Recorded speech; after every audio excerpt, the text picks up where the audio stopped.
Hello दोस्तों, आप कैसे हैं? हम आशा करते हैं कि आप सब मस्त होंगे। आप सभी को हैप्पी दिवाली की शुभकामनाएं मेरे टीम की तरफ से, मेरे माँ क्लासेस की तरफ से। एक क्लास 10th का फिजिक्स का फर्स्ट चैप्टर का मोस्ट इम्पोर्टेंट ऑब्जेक्टिव क्वेश्चन है जो हर बार एग्जाम में आता है। तो देर न करते हुए हम लोग प्रश्न की ओर बढ़ते हैं। फर्स्ट प्रश्न है कि समतल दर्पण द्वारा बना प्रतिबिंब होता है। तो समतल दर्पण द्वारा बना प्रतिबिंब काल्पनिक होता है, इसलिए इसका सही आंसर क्या होगा? ऑप्शन नंबर बी होगा। काल्पनिक प्रतिबिंब जो होता है वह सीधा होता है। कैसा होता है? वह सीधा होता है। समतल दर्पण के और कुछ गुण के बारे में जानते हैं। समतल दर्पण का गुण है कि इसमें जो प्रतिबिंब बनता है वस्तु के आकार के बराबर बनता है। कैसे बनता है? आकार के बराबर बनता है। आकार के बराबर बनता है। जितना बड़ा वस्तु रहेगा उसका प्रतिबिंब उतना ही बड़ा बनता है। और समतल दर्पण का गुण गुण है कि ये पार्श्विक रूप से उल्टा दिखाता है। क्या दिखाता है? ये पार्श्विक रूप से उल्टा दिखाता है। ये पार्श्विक रूप से उल्टा दिखाता है। और समतल दर्पण का गुण है कि आप वस्तु जितना दर्पण से आगे होगा उसका प्रतिबिंब दर्पण से उतना ही पीछे बनता है। ठीक है, देखते हैं नेक्स्ट प्रश्न को। तो नेक्स्ट प्रश्न है कि परिवर्तन का कोण होता है। तो इसका सही आंसर ऑप्शन नंबर डी होगा। ऑप्शन के अनुसार ऑप्शन नंबर डी होगा। परिवर्तन कोण जो होता है परिवर्तित किरण और दर्पण के सतह पर खींचे गए अभिलंब का बीच का कोण होता है। यदि परिवर्तन कोण ना पूछकर परीक्षा में आप लोगों को आपतन कोण पूछ दे तो आपतन कोण जो होता है आपतित किरण और दर्पण की सतह पर खींचे गए अभिलंब के बीच का कोण होता है। और नेक्स्ट प्रश्न है कि प्रकाश के परिवर्तन का कितने नियम होता है? तो प्रकाश के परिवर्तन का दो नियम होता है। फर्स्ट नियम क्या होता है कि कोण आई जो होता है कोण आर के बराबर होता है। कोण आई बोले तो आपतन कोण और कोण आर बोले तो परिवर्तन कोण। और सेकंड नियम होता है कि आपतित किरण और परावर्तित किरण और दर्पण के सतह पर खींचे गए अभिलंब तीनों एक ही समतल में होता है। नेक्स्ट प्रश्न को देखते हैं।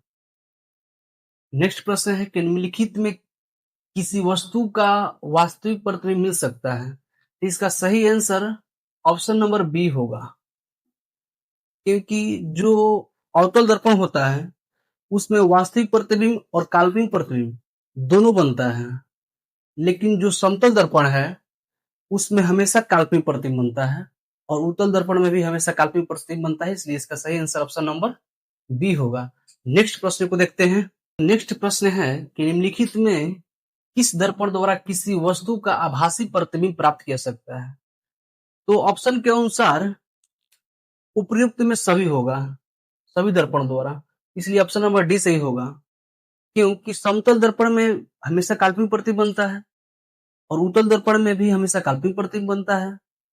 और अवतल दर्पण जो होता है उसमें वास्तविक प्रतिबिंब तो बनता है, लेकिन एक स्थिति होता है तो उसमें काल्पनिक प्रतिबिंब बनता है। वो कब बनता है? जब वस्तु फोकस और ध्रुव, पी बोले तो ध्रुव और ए बोले तो फोकस, जब ध्रुव और फोकस के बीच में वस्तु को रखा जाएगा तो उस स्थिति में आपका जो प्रतिबिंब बनता है दर्पण के इस साइड बनता है। क्या बनता है? दर्पण के इस साइड बनता है। वो जो बनता है काल्पनिक प्रतिबिंब होता है और वस्तु से बहुत बड़ा होता है। ठीक है, देखते हैं नेक्स्ट प्रश्न को। नेक्स्ट प्रश्न है कि वस्तु से छोटा और आभासी प्रतिबिंब इनमें किस दर्पण द्वारा प्राप्त किया जा सकता है? तो देखिए, समतल दर्पण जो होता है, पहले आंसर बता दे तो इसका आंसर ऑप्शन नंबर डी सही होगा। ऑप्शन नंबर डी सही होगा। समतल दर्पण, समतल दर्पण जो होता है, समतल दर्पण जो होता है उसमें जो प्रतिबिंब बनता है वो काल्पनिक बनता है, आभासी बनता है, मानते हैं, लेकिन वस्तु के बराबर बनता है, इसलिए समतल दर्पण नहीं होगा। और अवतल दर्पण इसलिए नहीं होगा क्योंकि उसमें भी एक स्थिति में काल्पनिक प्रतिबिंब बनता है, जो कि हम आप लोग को पीछे बताएं, जब ध्रुव और फोकस के बीच रखा जाता है तो प्रतिबिंब कैसा बन रहा था? बड़ा बन रहा था, लेकिन क्वेश्चन जो है आभासी और छोटा, इसलिए ऑप्शन नंबर डी सही होगा। नेक्स्ट प्रश्न को देखते हैं। नेक्स्ट प्रश्न है कि कहां पर स्थित होने से वस्तु का प्रतिबिंब अवतल दर्पण के फोकस पर बनता है? तो अवतल दर्पण के फोकस पर बनेगा प्रतिबिंब, इसका ऑप्शन नंबर देखिए, ऑप्शन नंबर तो डी सही होगा। क्योंकि हम जानते हैं कि जब वस्तु अनंत पर हो तो उसका प्रतिबिंब कहाँ बनता है, फोकस बनता है। हम आप लोग को इसी चैनल पर मेरा एक वीडियो है जिसमें अवतल दर्पण और उत्तल दर्पण को एक ट्रिक के माध्यम से बताया है कि कहाँ पर वस्तु स्थित होगा तो उसका प्रतिबिंब कहाँ पर बनेगा। तो हम उम्मीद करते हैं कि जाइए उस वीडियो को आप लोग पुनः देखिए और समझ जाइए। उसमें हमेशा 1 नंबर का परीक्षा में उससे प्रश्न पूछता है, इसलिए हम एक ट्रिक के माध्यम से बताए हैं। इसका सही आंसर ऑप्शन नंबर डी होगा। नेक्स्ट प्रश्न को देखते हैं। नेक्स्ट प्रश्न है कि अवतल दर्पण की फोकस दूरी उसकी वक्रता त्रिज्या की। तो देखिए अवतल दर्पण की फोकस दूरी बोले तो एफ, जो एफ जब होता है आर बटा में 2 होता है, बराबर क्या होता है आर बटा में 2। आर जो है यही वक्रता त्रिज्या क्या है, वक्रता त्रिज्या है, इसी को वक्रता त्रिज्या कहते हैं। यदि इसका सही आंसर हो जाएगा ऑप्शन नंबर बी, क्या होगा ऑप्शन नंबर बी आधी। यदि वक्रता त्रिज्या आर पूछे तो क्या होगा 2f, यानी दुगना होगा, क्या होगा दुगना। यदि फोकस दूरी पूछे तो यदि वक्रता त्रिज्या पूछे तो वह दुगना होगा, यदि फोकस दूरी पूछे तो वक्रता त्रिज्या का आधी होगा। ठीक है, देखते हैं नेक्स्ट प्रश्न को।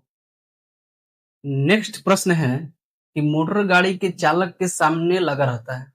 तो देखिए मोटर गाड़ी के चालक के सामने लगा रहता है, इसका सही आंसर ऑप्शन नंबर बी होगा। बी बोले तो उत्तल दर्पण। देखिए मोटर गाड़ी के चालक के सामने उत्तल दर्पण लग रहता है। उत्तल दर्पण बोले तो ये देखिए उत्तल दर्पण है।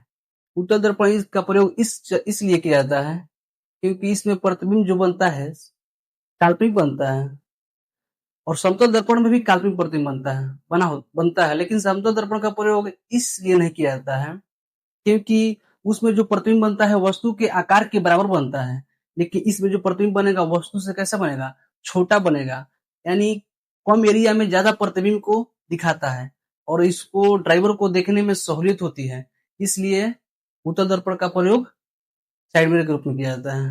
नेक्स्ट प्रश्न को देखते हैं। नेक्स्ट प्रश्न है कि उत्तल दर्पण द्वारा बना प्रतिबिंब होता है।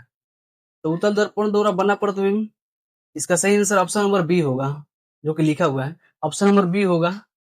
और उत्तल दर्पण में काल्पनिक प्रतिबिंब बनता है और काल्पनिक प्रतिबिंब हमेशा सीधा होता है, हम आप लोगों को पीछे बताए हुए हैं। नेक्स्ट प्रश्न को देखते हैं कि दाढ़ी बनाने में किस प्रकार के दर्पण का प्रयोग किया जाता है। तो इसका सही आंसर ऑप्शन नंबर बी हो जाएगा, क्या होगा ऑप्शन नंबर बी हो जाएगा। दाढ़ी बनाने में अवतल दर्पण का प्रयोग किया जाता है। पूछता है प्रश्न में कि दाढ़ी बनाने में या हजामती दर्पण के रूप में अवतल दर्पण का प्रयोग क्यों किया जाता है, 2 नंबर में हमेशा आता है एग्जाम में। तो आप लोग को लिख देना है कि लिख सकते हैं कि अवतल दर्पण में वो हजामती दर्पण के रूप में इसलिए उपयोग किया जाता है क्योंकि यह इसमें बना प्रतिबिंब जो होता है काफी बड़ा बड़ा दिखाता है, जिससे नाई को दाढ़ी बनाने में सहूलियत होती है, इसलिए अवतल दर्पण का प्रयोग हजामती दर्पण के रूप में भी करते हैं। और उत्तल दर्पण का प्रयोग जो होता है बदेवी के साइड मिरर के रूप में करते हैं। और समतल दर्पण का प्रयोग जो पेरियोस्कोप होता है 45 डिग्री पर लगा होता है, पेरियोस्कोप देखिएगा तो उस पर 45 डिग्री पर स्थित समतल दर्पण होता है। तो समतल दर्पण का प्रयोग पेरियोस्कोप के साथ साथ हम लोग घर में भी चेहरा को देखने में करते हैं, और उत्तल दर्पण के बदेवी के साइड मिरर के रूप में करते हैं। और अवतल दर्पण का उपयोग ये भी पूछता है कि रोगियों के कान, नाक, गला आदि को जांच करने में डॉक्टरों के द्वारा किया जाता है। और अवतल दर्पण का प्रयोग सर्च लाइट में भी किया जाता है। तो हम आशा करते हैं कि मेरा वीडियो ये पसंद आया होगा। ये बहुत अच्छा आज का क्वेश्चन रहा, पढ़ लीजिएगा तो इससे हमें उम्मीद है कि एग्जाम में 1 या 2 नंबर दिला ही की जाएगा, इससे एक चैप्टर से बाहर कुछ आ नहीं सकता है, उम्मीद करते हैं। तो ठीक है, तो लाइक सब्सक्राइब कीजिए और वीडियो को अधिक से अधिक शेयर कीजिए अपने दोस्तों के पास ताकि ये भी लाभ उठा सके। Thank you.